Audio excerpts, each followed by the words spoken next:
2024 elections, the most interesting elections of all time in the history of South Africa's, or in the history of the new South Africa since 1994. Why am I saying so?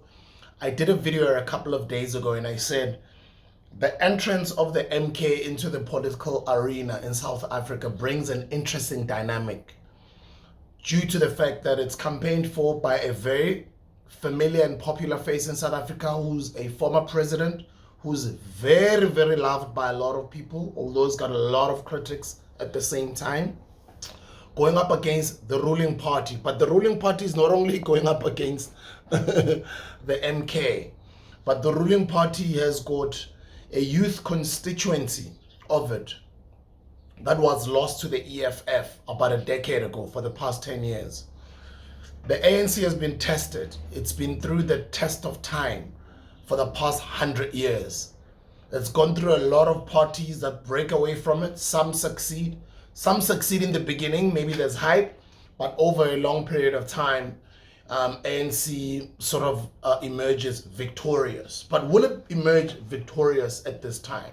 Now, this juncture is a different juncture because you are almost 30 years, or you are 30 years away from 1994, and you're dealing with a new generation of voters who are not like you and I, the older guys, who have got sentimental attachment to the Liberation Party or what they did for us.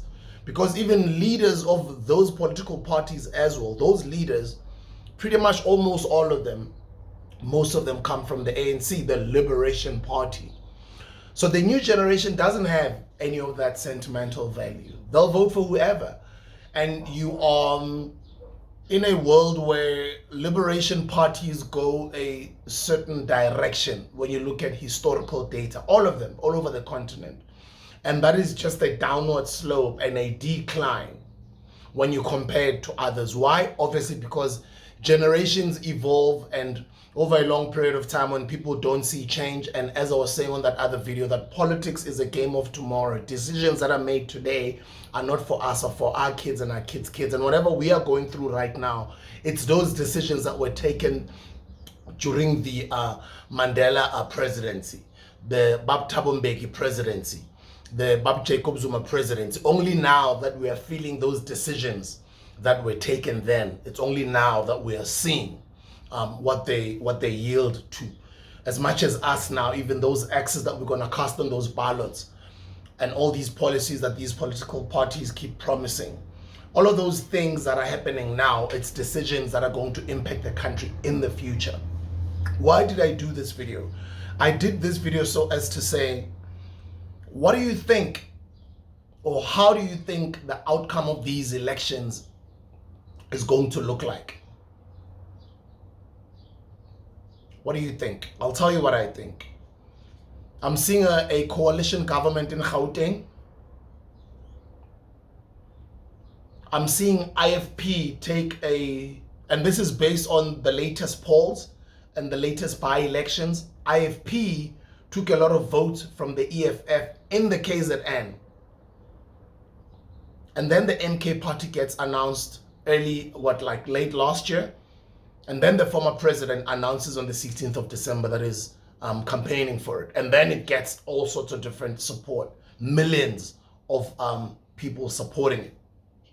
Now, there's an interesting dynamic here. Remember that the former president comes from the KZN in Nkandla.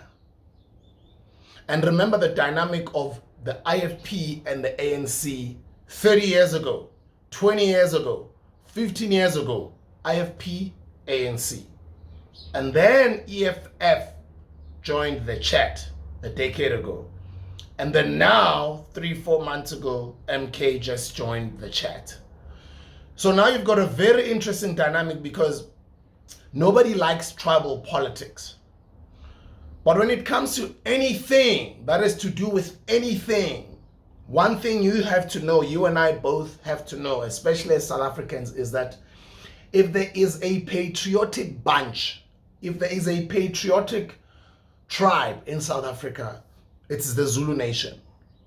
Whether it's DJ Tira, whether it's Anybody, man, let me not even talk about music or entertainment. But what I love about the KZN is that they support their own.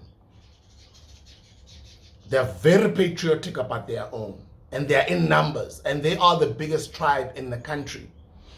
And that province is pretty much huge. And the population of that province is huge. Second after Gauteng. KZN is huge. So KZN is going to play a really huge role in these upcoming elections. It's going to play such a pivotal role that you can almost sense the spanner in the works or the curveball that the MK has just thrown into South African politics. Just over the past couple of months, it just literally just happened. And you can just see all these political parties, not only the ANC, like all political parties, it's like Sibambe offside, the EFF, Vumbuge from nowhere, you know? So then it makes KZN a very, very, very important and contested province because it's got a huge number of a voting constituency, but it also has got a patriotic tribe. And you and I both know it's not good. Tribal politics are never good. But at the same time, the sensitivities of the old voter, the older voter who's 80 years old, who's 70 years old, who's 60 years old, who's 55 years old, most of them still have got a sentimental value with either the liberation movement or the IFP, or maybe because they come from the KZN, you'll find that a lot of them have got a lot of love for Ubab Jacob Zuma. That's the reason why when MK would just, Ubab Jacob Zuma would just announce that it's joining MK, even without MK launching its own manifesto or sharing with us its policies, the voting constituency, letting us know what they're going to do in the future. Before all or any of that, you saw how many people got excited, how many people are up in arms and jumping up and down and just registered on the MK's website. So it just tells you that a lot of voters, especially the older voter, as much as they can be informed, the middle class, yes, they vote based on policies, based on the manifesto of political parties, but then you also have got an older voter who either comes from the villages or maybe who is illiterate, our parents and our parents' parents, who just don't care. They're maybe sick and tired of the services not being brought in their neighborhood or in their communities, and it's been many, many years. They're maybe sick and tired of corruption and service delivery that hasn't happened in their communities, and maybe they've got a loving for a person like Ubaba. Although you and I can say, no, we don't vote for individuals, we vote based on this and that, but you find people on the ground, abantu abadala, who will tell you straight up, mina ngihamba no Zuma. And you see now, they are voting for an individual. So that brings in interesting political dynamics in KZN. IFP, ANC, EFF, MK. Not to mention the rest of the other parties. And then what happens this weekend? This past weekend that we come from, one of the ANC leaders in the KZN, right in the presence of the president of the country, the president of the ANC, right in the presence of the Zulu king, Isilo. He jumps on stage, he grabs a microphone off of the prime minister, and you and I both know how cultured and how respectful Zulu people are and how much they respect culture. Not to mention when the Zulu king is there, the president of the country is there, the cameras are there, then you'll find a leader snatching that microphone, trending on social media platforms, going on live television and not offering an apology, giving off an energy of being unapologetic. What does that do to the ANC vote in the KZN?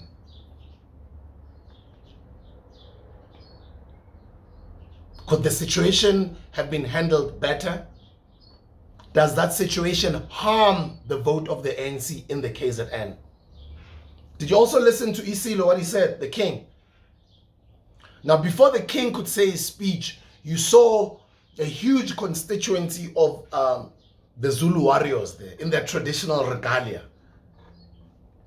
What did Zulu? I think they were saying something along the lines of bathi yenzani inkukhu, bathi inkukhu igibela phezu kwendlu izizwa amandla, or something like that. Go check out some videos on social media. Go search on some of the trending videos from what happened this past weekend in KZN, and you'll get to understand that Isilo is a humble leader.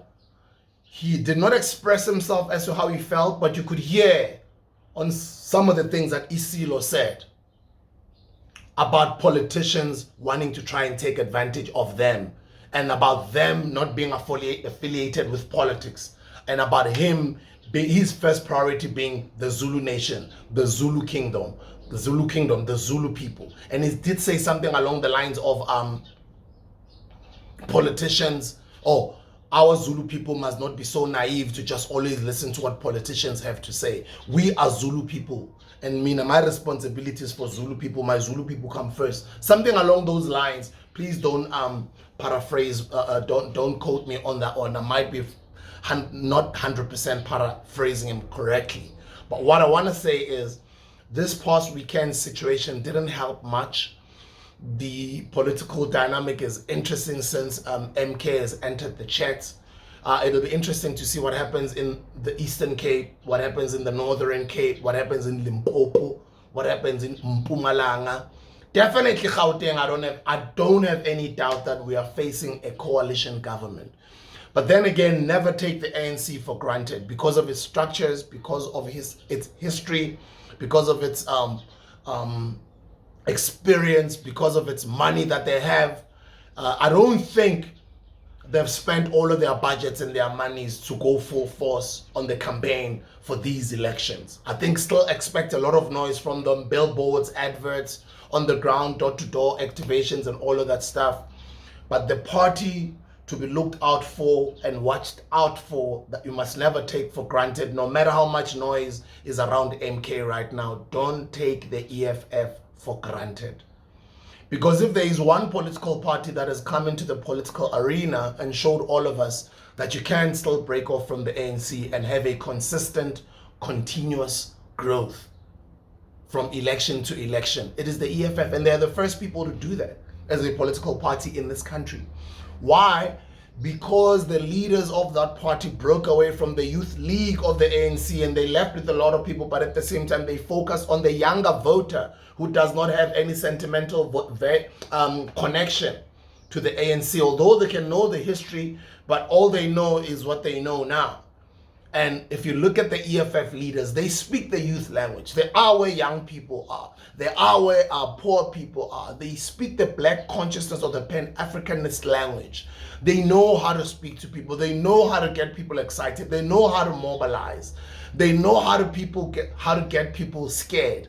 And they've got a lot of digital presence. One thing you must never take for granted from the EFF is they're incredible and they are amazing on the internet. From the EFF's YouTube platform, the EFF social media platforms, the leaders themselves, their presence on social media and on the internet, the way they communicate. And I just love their aspect of superior logic, where they promote education, they promote intelligence, they promote debating, but as much as they're also raw and they've got their feet on the ground hardcore, they're still loved by our communities, our neighborhoods, our villages, but at the same time they still preach education, superior logic, and a lot of them actually are educated and intelligent. So that's another party to look out for. As far as I'm concerned, I am foreseeing the EFF grow again these elections. I'm seeing them grow with another, maybe, if there was an MK in the picture, I would envision the EFF growing with about 3 to 5%. Maybe I'm being too ambitious when I say 3 to 5. Maybe let's say 2 to 5%. But if the T between Mr. Malema and former President Jacob Zuma had convinced Ubaba to rather campaign for the EFF or join the EFF instead of having to go join the MK, I would have envisioned if Ubaba had come with his constituency or had thrown his weight towards the EFF, and Ubab Julius Malema, Mr. Julius Malema also did mention this on one of his interviews recently, I think it was last week or the week before, that he did try. Did try to go have tea with the old man. He did try to convince the old man to say, come this side. He did also try and show the old man that, no, but you can still be the member of the ANC, but still show your support for us. And some people are saying that it's probably him, Mr. Malema, who actually showed Ubaba to go look into this issue of he can still support another party while still being a member of the ANC. But as Ubaba Julius Malema says in that interview, that he could not have envisioned Ubaba throwing his weight towards another political party that's new. He never saw that coming. He actually was crossing his fingers and he thought Ubaba was going to throw his weight towards the EFF. If Ubaba had done that, I would have envisioned EFF growing between 2 to at least 7%.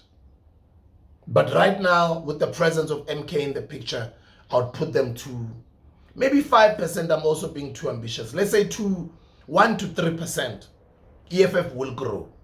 That one, I don't want to lie to you, EFF will grow. Whether you like it or you don't like it, if there's a consistent political party that has got a huge youth constituency that speaks to the youth in their language, it is present on social media, on the internet, it is communicating with the people, it's mobilizing, it's always on the ground, and its leader is so popular that he's not only popular in South Africa, but all over the world, because